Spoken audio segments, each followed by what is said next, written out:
estimated total cost of $550 million US, Holland America Cruise Line's the MS New Amsterdam is worth more than most mid-sized American companies. Since cruise ships are at the core of Holland's business model, building, maintaining, and upgrading them is critically important to the level of service they can offer the 700,000 passengers they carry annually. Most people today just think of us as a cruise line. We're actually over 130 years old and started as a cargo and passenger transport company. In fact, we actually transported almost 1 million immigrants from Europe over to America, but we were also one of the first companies to do a vacation cruise. Way back in 1895, if you can believe that, there was already a market for a vacation type of an experience on a passenger vessel. All companies, regardless of industry and size, must constantly determine how to invest resources. A capital expenditure is a major equipment or facility purchase that requires a significant capital or cash outlay to acquire. The process of making a capital expenditure decision is referred to as capital budgeting, and it involves choosing among various capital projects to find the one or ones that will maximize a company's return on its financial investment.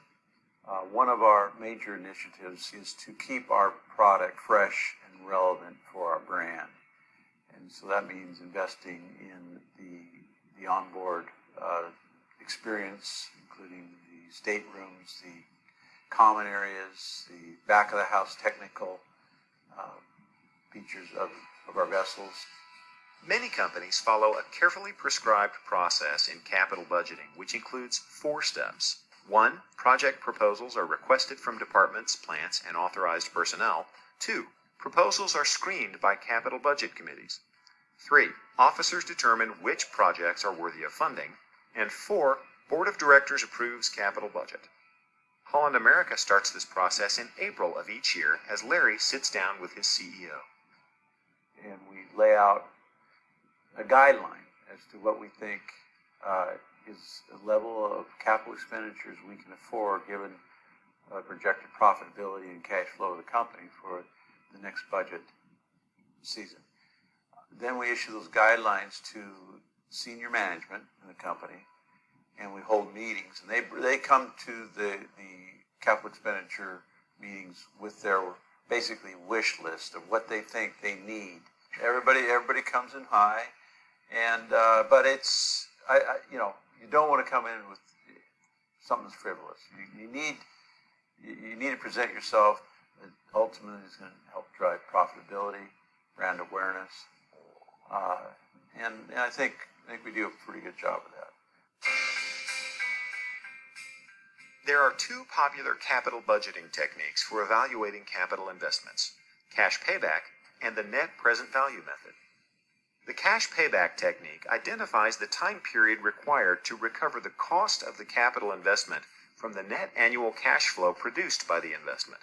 The formula, assuming equal net annual cash flows in each year, is cost of capital investment divided by estimated net annual cash flow equals cash payback period. The shorter the payback period, the more attractive the investment. Discounted cash flow techniques take into account both the time value of money and the estimated net cash flow from the investment. These are generally recognized as the most informative and best conceptual approaches to making capital budgeting decisions. The net present value decision rule is: accept the project if net present value is 0 or positive. Reject the project if net present value is negative.